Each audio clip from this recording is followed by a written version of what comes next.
जय श्री श्याम, जय राम जी की। क्रांति उड़ीसा मीडिया में आपका स्वागत है। मैं हूं नंद किशोर जोशी। आज हम चर्चा करने जा रहे हैं और प्रथम में सभी दर्शकों से अनुरोध है, कृपया इस चैनल को लाइक करें, शेयर करें, सब्सक्राइब करें एवं बेल बटन अवश्य दबाएं, जिससे आने वाली वीडियो की नोटिफिकेशन आपको मिलती रहे। आज हम चर्चा करने जा रहे हैं एक खास विषय की, और उस विषय का नाम है श्री रामचरितमानस सामूहिक नवाहन पारायण पाठ उड़ीसा में पहली बार। उसी विषय पर चर्चा करने जा रहे हैं। और उड़ीसा में कटक मारोड़ी क्लब से श्री रामचरितमानस सामूहिक पाठ शुभारंभ हुआ था 1950 में। मतलब प्रथम बार जब सामूहिक नवाहन पारायण पाठ रामचरितमानस उड़ीसा में शुभारंभ हुआ था, वो 1950 में हुआ था, कटक माणिघोष विहार में मारोड़ी क्लब में। कटक के मारोड़ी लोग उड़ीसा में प्रथम श्री रामचरितमानस सामूहिक पाठ शुभारंभ किए थे। आज इसी विषय पर हम लोग चर्चा करने जा रहे हैं। संपूर्ण विषय जो है धार्मिक विषय है, इसे राजनीति का कोई लेना देना नहीं है, धार्मिक और सामाजिक विषय है। इसी पर आज हम चर्चा करने जा रहे हैं। दरअसल एक बनारस के एक बहुत बड़े विद्वान पंडित हुआ करते थे, पंडित शिवनारायण व्यास। मैंने भी उनके दर्शन किए हैं कई बार। वो कटक में बराबर आते जाते रहते थे। उनके यहाँ जजमान थे स्वर्गीय इंद्रचंद बथवाल। उनके आज सुपुत्र हैं काशीनाथ बथवाल। वो भी काफ़ी सामाजिक धार्मिक कार्यों में रुचि रखते हैं। तो इंद्रचंद जी बथवाल के घर पंडित शिवनारायण व्यास जी का आगमन हुआ बनारस से कटक में। तत्पश्चात पंडित शिवनारायण व्यास जी ने चर्चा आरंभ की कि भाई हम चाहते हैं कि कटक के जितने मारोड़ी समाज के बंधु लोग हैं वो लोग सब मिलकर यहाँ श्री रामचरितमानस नवाहन पारायण पाठ शुभारंभ करें। ये तो उस समय 1950 में श्री रामचरितमानस नवाहन पारायण पाठ एक नई बात थी, वो भी सामूहिक पाठ। यहाँ के कटक के लोगों को, विशेषकर मारोड़ी समाज के लोगों के लिए बहुत बड़ी बात थी, उड़ीसा के लोगों के लिए भी बड़ी बात थी और नई बात भी थी। तो इंद्रचंद जी बथवाल ने अपने कुछ मित्रों के सामने बात रखी, और जब बात रखी उस समय उनके साथ थे, इंद्रचंद जी बथवाल के साथ थे मणिलाल जी सांगनेरिया, गंगाराम नरसिंहपुरिया। इन तीनों ने सर्वप्रथम ये बीड़ा उठाया कि हम लोग कटक में श्री रामचरितमानस सामूहिक नवाहन पारायण पाठ करवाएंगे। तब खोज हुई श्री रामचरितमानस पाठ की पुस्तक की, जो गीता प्रेस गोरखपुर द्वारा छापी जाती थी। तो उस समय कटक में 3-4 पुस्तक ही मिली। वो भी एक तो पुस्तक की कंडीशन अच्छी थी, बाकी जो 2-3 पुस्तक मिली वो चिरी फटी बिना बाइंडिंग वाली, ऐसे उसकी कंडीशन अच्छी नहीं थी। एवं यहाँ पर सामूहिक श्री रामचरितमानस नवाहन पारायण पाठ कराना है, इसके लिए फिर दिमाग लगाया गया कहाँ से किताबें आएगी, पुस्तकें आएगी। तो कुछ पूरी यहीं के सज्जन लोग पूरी गए एवं पूरी से कुछ पुस्तकें लेके आए श्री रामचरितमानस की। तत्पश्चात कलकत्ता गीता प्रेस गोरखपुर की जो कार्यालय है वहाँ पर हैरिसन रोड पे, वहाँ से भी कुछ पुस्तकों की व्यवस्था हुई। इस तरह पुस्तकों की व्यवस्था हुई कलकत्ता से, पूरी से और कटक के कुछ लोगों से। तत्पश्चात कटक के माणिघोष विहार में मारोड़ी क्लब में आयोजन हुआ श्री रामचरितमानस नवाहन पारायण पाठ। और उस आयोजन में मैंने बताया किन किन सज्जनों ने प्रथम में शुभारंभ में अग्रणी भूमिका निभाई थी। वैसे ही फिर 2-3 साल ऐसे चला। तत्पश्चात 4-5-6 मारोड़ी समाज के सज्जन उसमें फिर जुड़े। वो लोग जो जुड़े उन्होंने यहाँ पर और भी खूबसूरती प्रदान की श्री रामचरितमानस पाठ आयोजन को। जो लोग जुड़े उनमें प्रमुख हैं प्रभुदयाल जी क्याल, बजरंगलाल जी चोखानी, केसर देव जी चोखानी, रावतमल जी चौधरी, गोवर्धन दास जी नांगलिया, बैजनाथ जी छापोलिया, शिव प्रसाद मोडा, गोविंदराम मोडा और भारत मोटर्स के हीरालाल डिडवानिया इत्यादि। इनके अलावा और भी बहुत सारे सज्जन हैं जिनका सब नाम मेरे पास इन्फॉर्मेशन नहीं है या मेरी जानकारी में नहीं है।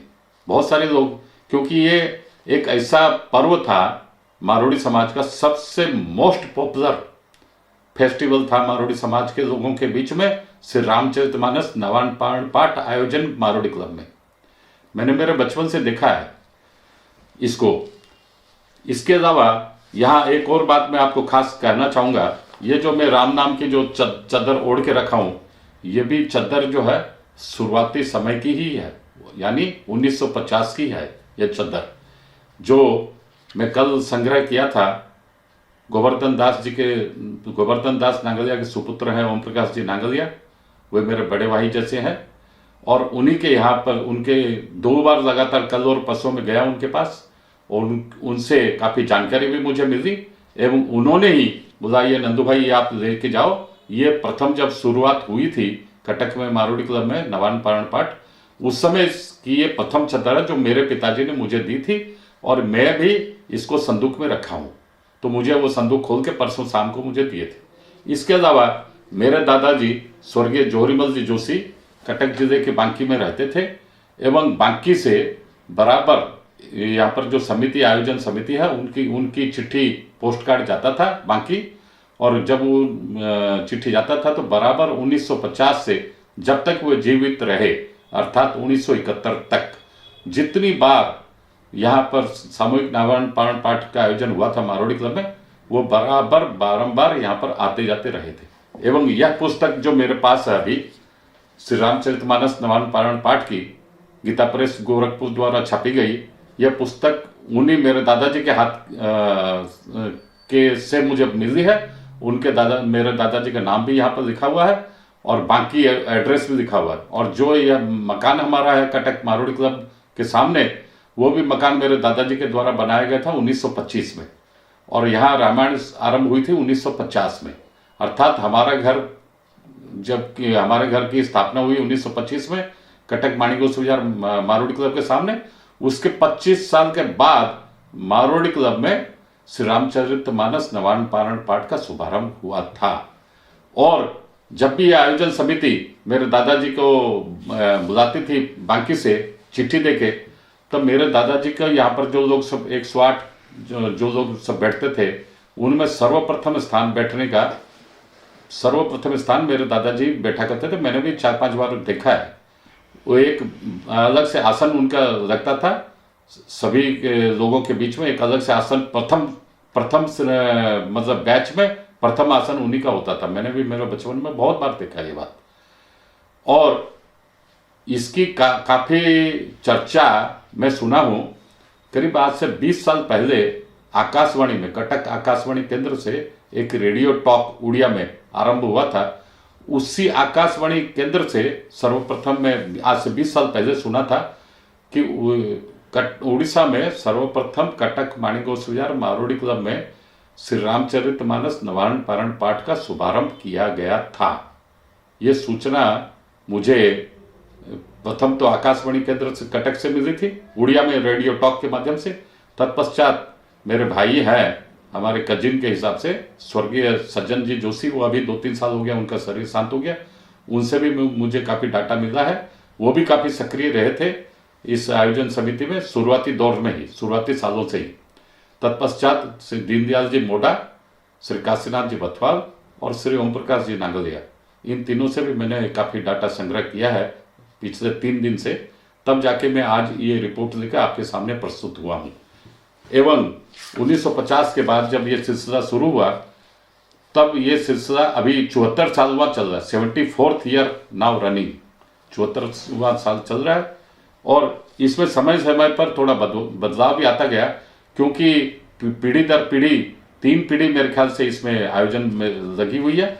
एक 1967 से जो बदलाव हुआ, उसमें रामायण समिति में बड़ा बदलाव आया था। उस समय के युवा थे दीनदयाल मोडा, सज्जन जी जोशी, विश्वनाथ नांगलिया, काशीनाथ बथवाल, श्याम सुंदर कसेरा, रतनलाल केडिया, रघुरा बाणपुरिया जी, श्याम सुंदर अग्रवाल उर्फ श्यामा पंडित, श्याम सुंदर राजगढ़िया, माणिक जाजोदिया। इसी व्यवस्था में कई साल सामूहिक रामचरितमानस पारण पाठ कटक मारवाड़ी क्लब में चलता रहा। इसके पश्चात एक समय ऐसा आया कि इसमें थोड़ा बहुत और भी रद्दोबदल हुआ, थोड़ा और भी बदलाव हुआ, कुछ नए लोग भी इसमें जुड़े। उसमें प्रमुख हैं श्री मोहनलाल जी मोडा। वो ये घटना है 1979 की, 1979 की। इसी समय माणिक गोसुरियार में जो मारोड़ी क्लब में जो हर साल रामायण पाठ होता था, उसमें एक नई बात, नया अध्याय जुड़ा। वह यह कि एक ज्योति यात्रा पुरी के जगन्नाथ मंदिर के सामने से युवा लोग, कटक के मारोड़ी लोगों की एक युवा टीम, उन्होंने एक यात्रा आरंभ की, युवा ज्योति यात्रा। वह आरंभ हुई जगन्नाथ मंदिर पुरी से, और पूरी जो सिंह द्वार है उसके सामने से आरंभ हुई थी। और वो लोग रैली में, जैसे ओलंपिक में मसाल रैली नहीं निकलती है क्या, उसी तर्ज पर मसाल, मतलब ज्योति, उसको मसाल नहीं बोलते, ज्योति हाथ में लेकर समाज बंधुओं के जो बच्चे हैं वो लोग वहां से पुरी से आए थे कटक। ये घटना 1979 की, 1979 की। और उस समय मैं यहाँ पर कटक म्यूनसिपालिटी में काउंसलर भी चुनाव जीत के आया था।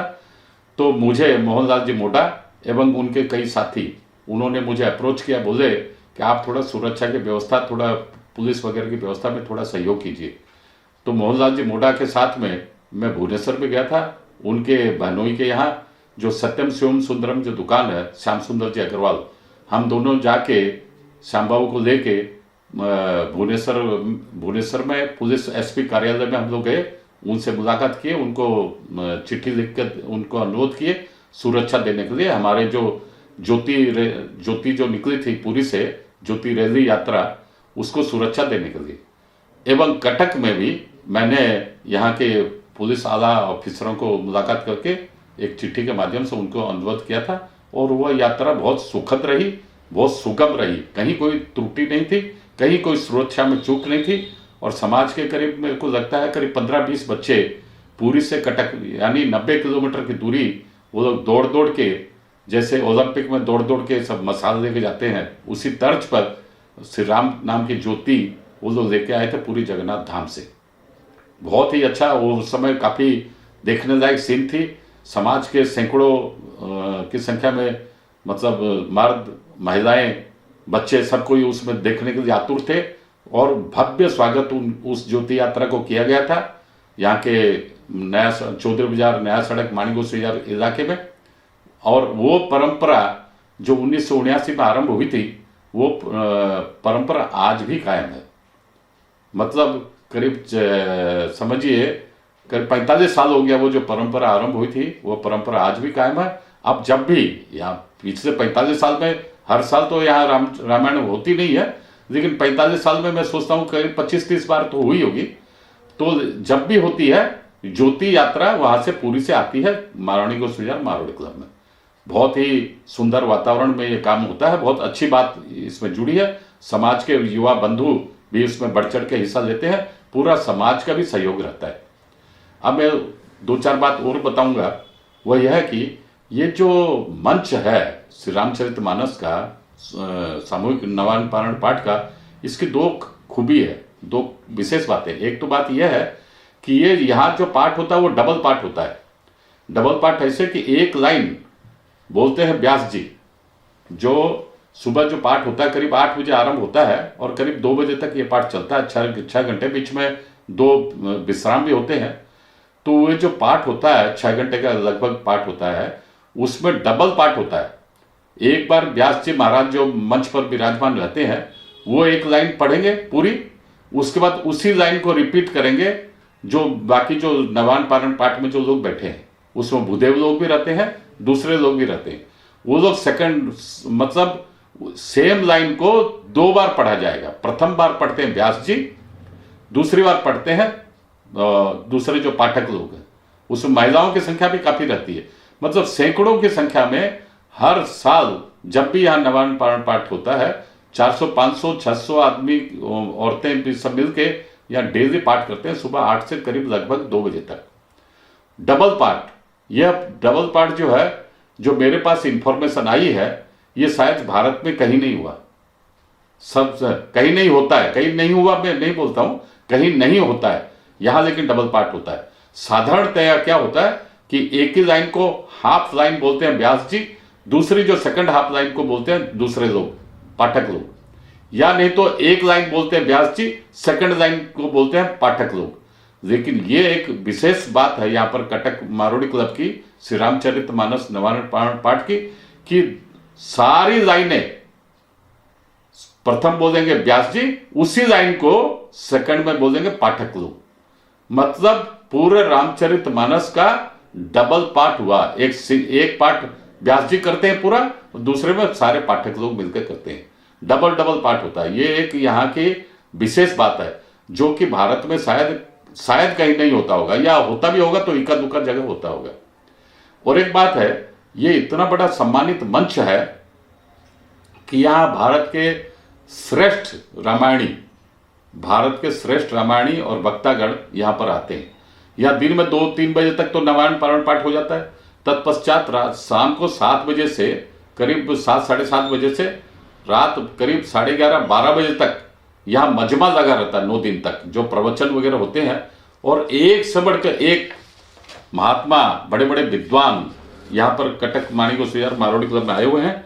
मैं खुद भी मतलब कईयों का मैं सुना हूँ, उसमें 4-5 नाम आपके सामने बोलता हूँ।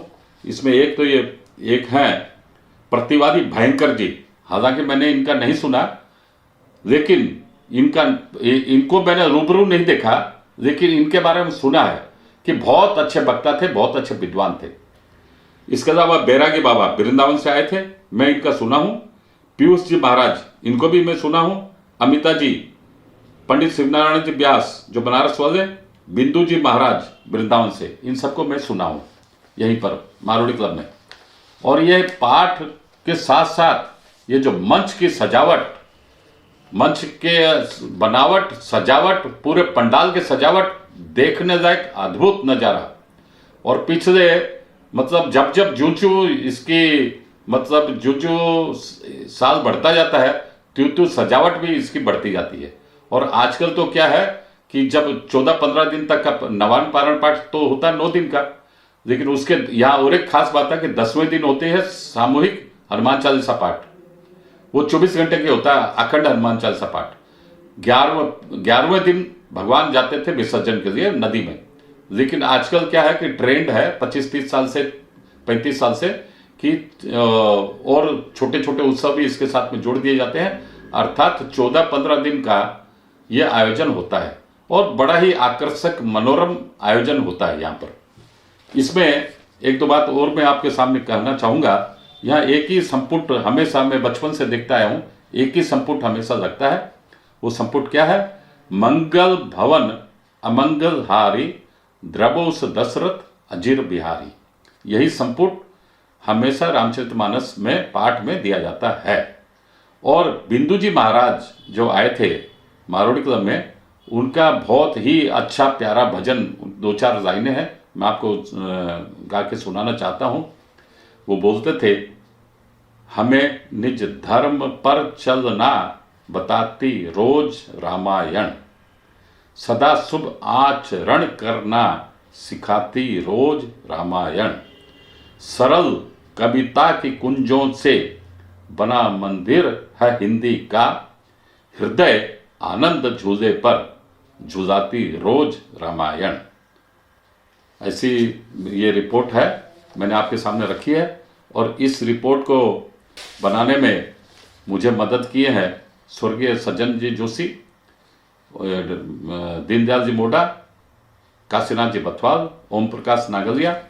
और अभी 74वां साल इसका चल रहा है। और तत्पश्चात अगले साल 74वां साल आयोजन हुए अभी हो गया है, अगले साल 75वां साल इसका होगा। तो मैं तो समाज बंधुओं से अनुरोध करता हूँ कि ये जो माहौल रामायण के समय मैंने बचपन से देखा है, बहुत बड़ा उत्सव का सा माहौल यहाँ पर रहता था। पूरे कटक के मारवाड़ी समाज के बच्चे कच्चे, पूरा जैसा लगता था मजमा।